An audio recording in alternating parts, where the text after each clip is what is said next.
Autumn 865 AD, just after dawn.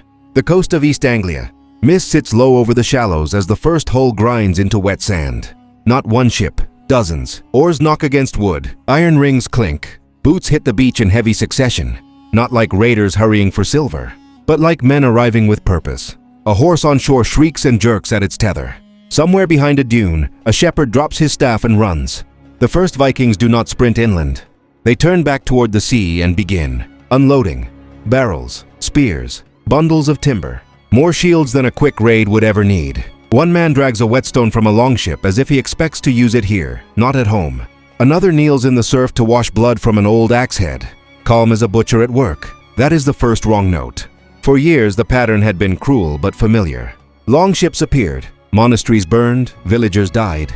And by the time a ferd was gathered, the Northmen were gone again, back over the gray water with relics. Cattle and captives. The fear was real, but it had a shape. It came fast, and it left fast. This time the ships keep coming. A local reeve, half-dressed and breathing hard, reaches the ridge above the shore with a handful of armed men. He studies the beach, then makes his decision quickly. Do not attack. Send riders. Warn the inland settlements. Warn the king. The order passes from mouth to mouth. And within seconds horses are wheeled around, mud kicked high. Messengers tearing south with reins clenched in pale fists. The consequence is immediate. No alarm line forms on the beach. No shield wall tests the landing. The Vikings are given the one thing they came needing most: time. By full morning, the shoreline has changed shape. Tents rise where spray had been. Fires are lit. Captured grazing horses are led in ropes between mailed men. Smiths set tools on flat stones. A boy no older than 15 struggles to lift a bundle of arrows and is shoved forward by an older warrior, who does not even look at him. Nearby, an East Anglian villager hiding in reeds presses, both hands over his mouth as he watches men laugh around cooking pots on English soil. Not raiders then, an army. And inland, the misunderstanding hardens into something deadly. Some still believe this can be managed the old way, with tribute, with delay, with one more season of endurance. Let them feed the wolves and wait for winter to do the rest. But winter is exactly what these men seem prepared to meet. As dusk approaches, more sails gather on the horizon, dark against a red sky. The beach is no longer an exit point. It is becoming a base. And before the First Kingdom fully understands that truth, the men from the north are already looking past the coast, toward the roads, the fields, and the churches of England. Late autumn, 866 AD, before sunrise. Outside Eoforwick, York. The road is hard with frost when the mounted columns come in. That alone is enough to unsettle the lookouts. Vikings are expected on rivers, on coasts, behind the flash of oars and the stink of tidal mud. Not here. Not deep inside a kingdom. Riding horses taken in East Anglia. Moving fast through the inland dark with cloaks stiff from cold. Hooves strike the road in a dull, rhythmic hammer. Harness buckles chime. Breath pours from men and animals in white bursts. Somewhere ahead lies Northumbria, already tearing at itself. That is the decision that changes everything. Instead of wasting strength battering at every village in East Anglia, the Viking leaders turn north toward a richer prize, a kingdom split by its own quarrel. King Ella and the displaced Osbert are still enemies, their followers still divided, their loyalties snarled in old resentment. The Northmen do not need to create chaos there. They only need to arrive before it closes. The consequence is immediate. York, one of the greatest cities in England, is caught wrong-footed. At first light, gates are tested, then forced. Panic runs faster than orders. Traders scramble through narrow streets clutching sacks and children. A priest stumbles on wet stone, losing one shoe in the crush. A bell begins to ring and does not stop. The attackers pour in with shields up and axes working in brutal, practiced rhythm door. Alley courtyard door again. Men who came expecting another passing raid now see something worse. Occupation. Smoke rises in torn black columns above the roofs. Inside the city, the Vikings do not behave like men planning to flee by sunset. They seize defensible ground. They map the streets with their feet. They turn walls and gates into assets, not obstacles. One warrior, cheek split open from an early skirmish, sits against a post while another binds the wound with a strip of wool. Neither man looks toward the sea. Neither expects to leave. And beyond the walls, the shock lands exactly where it hurts. Northumbria's rivals are forced into the same unbearable truth. If they keep fighting each other, there will be no kingdom left to rule. Messengers ride between camps. Pride is swallowed.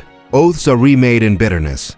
Ella and Osbert, divided men with a common danger, choose at last to join forces and take York back. For a moment, the balance seems ready to swing. The Vikings have taken the city, but taking a city is not the same as holding it. Winter tightens. Supplies thin.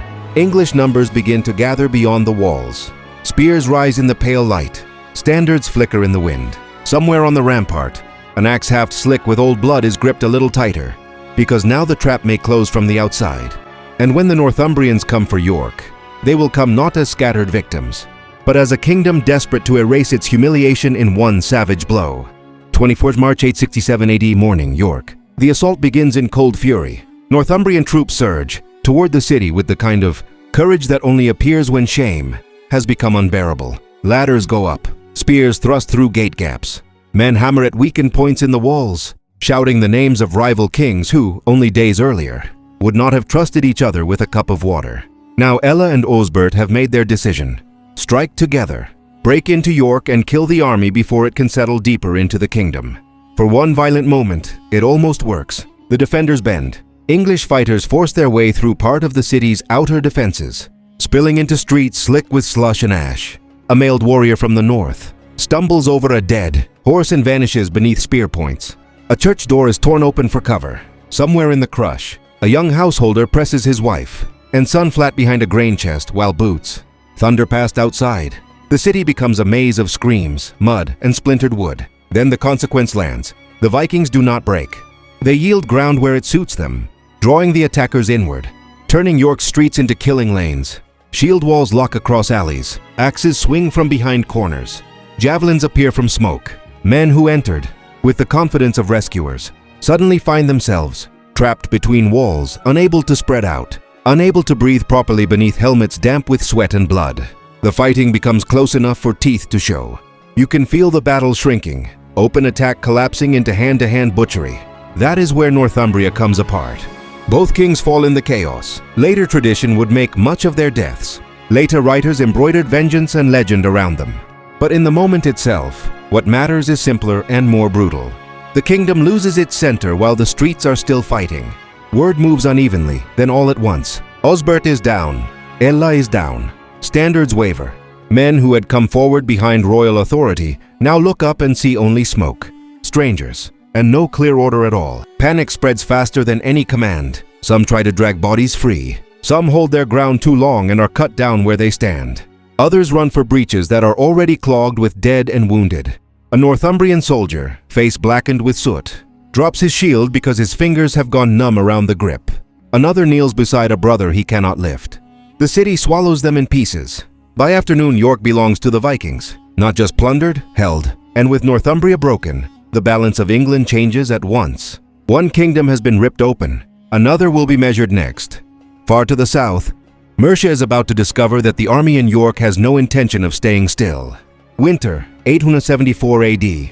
Dusk, Repton, Mercia. The river runs black beside the camp, and the army settles in as if it has chosen an address. Not a raider's shelter, not a passing encampment, a winter headquarters. Fires burn behind earthworks. Weapons are repaired instead of merely cleaned. Graves are dug. Horses are tethered in ordered lines. Mercia's king, Burgred, makes his decision too late. He abandons the struggle and flees overseas. The consequence is immediate. Mercia does not merely pay for peace. It is broken open and rearranged. Its throne handed to a ruler the Vikings can manage. A kingdom has become negotiable property. From there, the army divides and hardens.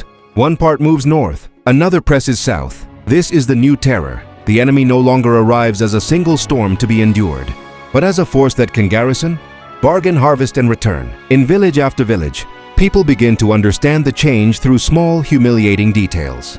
Taxes are demanded by new masters. Fields are worked under the eyes of armed strangers.